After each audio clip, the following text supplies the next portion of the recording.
Bismillahirrahmanirrahim. Elhamdülillah ve salatu ve selamu ala Resulillah. Esselamu aleykum ve rahmetullahi ve berekatuh. An-Nukaya Muhtasarul Vikaya fiqh dersin okudamız. 77. ders. Taqribimiz sahhu сәждесін керек ettirетін жағдайлар. Өткен дәрісте сahhu сәждені тудыратын кейбір қателіктерді жалпылама қағида түрінде айтып өттік. Енді әрі қарай осы сahhu сәждесі төңірегінде біршама мәселелерді тілге алып өтетін болады ғұлама.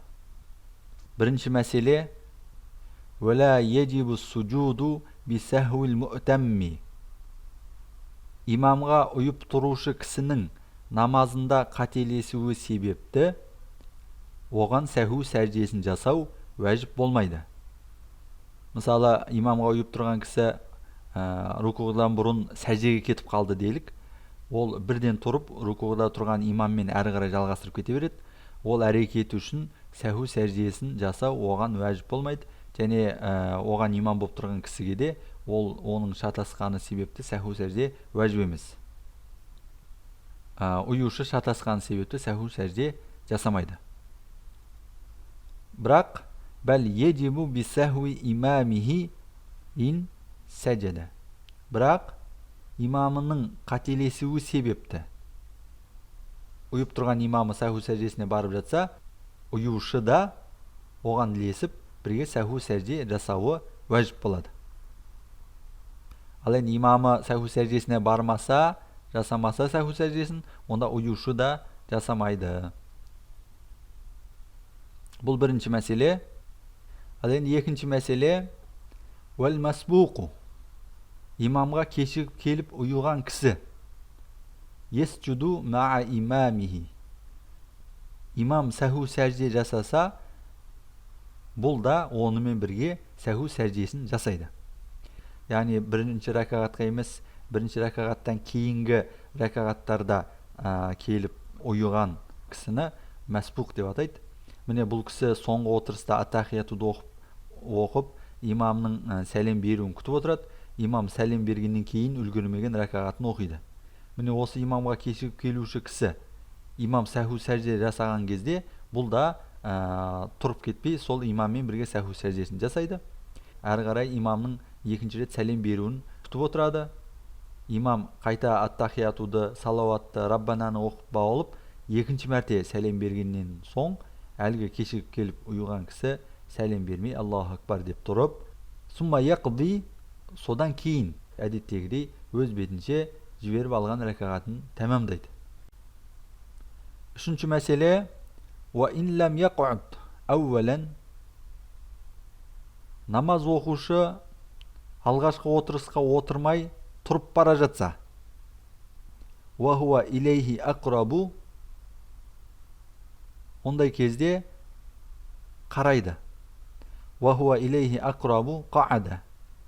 Егер сол тұрып бара жатқан халі тұрыстан гөрі отыруға жақын болып тұрғандай болса, міне осындай жағдайда есіне түссе отырмағандығы, мысалы толық тұрып үлгермей әлі аяғы бүгілген күйі отырмағаны, алғашқы отырысқа отырмағаны есіне түсіп жатса, немесе тізесі жерден көтерілмей жатып алғашқы ат-тахият отырысына отырмағандығы есіне түсіп жатса, міне бұл отырысқа жақын күй. Онда не істейді? Қаада. Онда ол кісі бірден ат-тахият отырысына отырады. Сөйтеді да ва ташаххада, ташаххудты, ат-тахиятуды оқиды.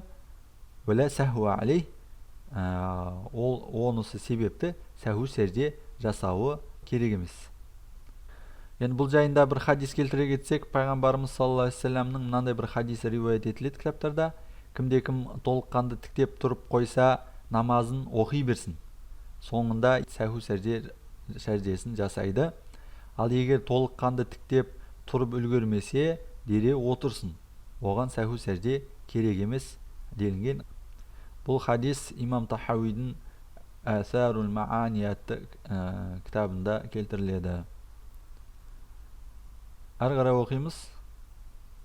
Ва илля, олай болмаса, керісінше отырудан гөрі тұруға жақын күйде болса, не істейді? Қома, отырмай, әрі қарай тұрып, намазын жалғастырып оқып кете береді. Сәжәдә лисәхуи, бұл кісі уәжіпті тәрк еткен үшін намаз соңында сәху сәждесін жасайды. Өйткені алғашқы отырысқа отыру уәжіп. Бұл айтқанымыз 3 немесе 4 рәкағатты намаздардың алғашқы ат-тахият отырысына отырмай тұрып кеткен кісіге қатысты. Ал соңғы отырысқа отырмай тұрып кеткен кісі қайтпек? Ол жайында ары қарай оқимыз. Бұл 4-ші мәселе. Ва иллам яқуд ахиран, намаз оқып тұрған кісі соңғы отырысқа отырмай тұрып кеткен жағдайда не істейді? Ол кісі бірден қаада ат-тахияту отырысына қайта отырады. Әрине, егер мәләм есджуд, сол тұрып кеткен рәкағатының сәждесіне барып қоймаған болса, сәждә лисәхуи, және сәху сәжде жасайды. Ал енді тұрып кеткен рәкағаттың сәждесін орындап қойған кісі не істейді? Ва ин сәждә тахаввала фардуху нафлан, ондай кезде оқыған парыз намазы бұзылып нәпілге айналады. 5 намазының соңғы отырысында, парызының соңғы отырысына отырмай 5-ші рәкағатқа тұрып кеткен кісі, егерде сол 5-ші рәкағатта сәждеге барып қойған болса, онда сол оқыған парыз намазы парыз емес, нәпілге айналып кетеді. Дамма сәдисәтен инша, және тұрып кеткен 5-шіге қаласа тағы бір рәкағат қосып 6-ға толтырады. Бұл мысал 4 рәкағатты парызға қатысты. 2 рәкағатты таң намазында да солай. 3-шіге тұрып кеткенде соңғы отырысқа отырмай сәжде жасаса, тағы бір рәкағат қосып 4-ге толтырады. Сонда 4 рәкағат нәпіл оқыған болады. Бұл жерде таң намазынан кейін нәпіл оқу мәкрух мәселесі қарастырылмайды деген ғұламалар. Бұл айтқанымыз 4-ші мәселе еді. Енді 5-ші мәселесі ва ин қаадал ахирата, соңғы отырысқа отырғанымен сумма қама сәхуан, салават раббанан айтып сәлем берудің орнына шатасып келесі рәкағатқа тұрып кетсе, мысалы 5-де 4-ші рәкағаттан соңғы отырысқа отырғаннан кейін бірден 5-ші рәкағатқа тұрып кетсе, онда не істеу керек? Ондай кезде аада мәләм есджуд, мұнда да сол тұрған рәкағатының сәждесіне бармаған жағдайда қайта отырып сәлләмә, 2 жағына сәлем беріп намазын аяқтайды. Ва ин сәждә, ал сәждесіне барып қойған жағдайда тәммә фардуху, парызы оқыған 4 рәкағат парызы дұрыс. Ва дамма сәдисәтен, бірақ тұрып кеткен 5-ші рәкағаттың сәждесіне барып қойғаны үшін 5-шіге тағы бір рәкағат қосып 6 етіп оқиды. Ва сәждә лисәхуи, сәху сәждесін жасайды. Ва раккаатани нафлун, 2 рәкағаты, яғни артығымен оқылған 5-ші мен 6-ші рәкағаты нафлун, нәпілге есептеліп кетеді. Алдыңғы 4-еуі парыз ретінде саналады. Себебі соңғы отырысқа отырып барып, артық қиямға тұрып отыр. Ла танубани ан сүннәти зухри, нәпіл болып есептеліп кеткен артық 2 рәкағат 5-нің соңғы 2 рәкағат сүннетінің орнын баспайды. Ары қарай оқимыз. 7-ші мәселе.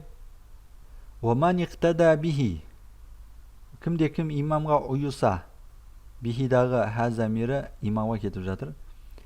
Кімде кім имамға ұйыса, қай жерде ұйыса?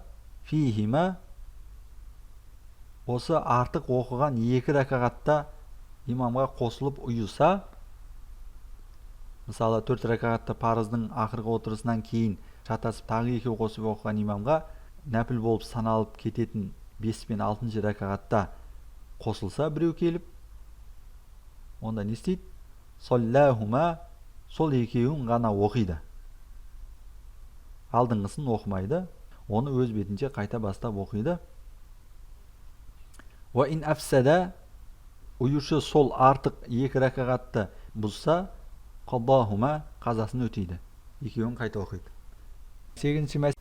Ва ин сәждә лисәхуи ла ябни, кімде кім 4 рәкағатты нәпіл намаз оқып тұрғанда алғашқы отырысында сәху сәжде жасайтын болса, Мысалы 4 ракатты нәпіл намазға бастаған кісі бірінші және екінші ракағаттың бірінде сәху сәжде керек еттіретіндей қателік жасап қойған болса, әдеттегідей бұл кісі сәху сәждені намаз соңында жасауы тиіс. Алайда шатасып алғашқы отырыста сәху сәждесін жасаған болса, ары қарай 3 пен 4-ті жалғастырмайды. Ля ебни дегендегі мағынасы сол. Ва ин бана сахха дегенмен 3 пен 4-ті ары қарай жалғастырып оқып жатса да, онысы дұрыс болмақ. 9-шы мәселе, бұл енді парыз намазына қатысты. Фа ин сәлләмә мән алейхи сәху. Намазда сәху сәжде жасауы тиіс болған адам. Яғни сәху сәждені керек еттіретіндей қандай да бір қателік жіберіп қойған адам намазында сәлем берсе, қараймыз. Фахуа фис салати ин сәжәдә, егер сәлемнен кейін сәху сәждесіне барып жатса, ол әлі намаз ішінде деп есептелінеді. Бұған өзге біреудің сол сәтте келіп ұюына болады. Ва илля ля, ал сол кісі сәху сәжде жасау керек болса да, сәлемнен кейін сәху сәжде жасамай қойса, онда намаздан шығады, намазда деп есептелмейді. Мысалы, имамның ең соңғы отырысына үлгеріп келген кісі имамға енді ұйын деп тұрғанда, имам сәлем беріп жатса, сол сәтте әлгі кісі қарайды. Егер имам сәлемнен кейін сәху сәждесіне барғандай болса, онда ол әлі намаздан толыққанды шықпады деген сөз, оған ұюға болады. Сол кезде имамға ұйып, ол да сол сәху сәждесін жасап, осылайша жамағатқа үлгерген болады. Ал енді имам сәлемнен кейін сәху сәждесіне бармай жатса, онда оған ұйымайды. Осымен сәху сәждеге қатысты үкімдердің легі бүгінше осылай. Келесі кездескенше қош сау болып тұрыңыздар. Вальхамдулиллахи раббил аламин.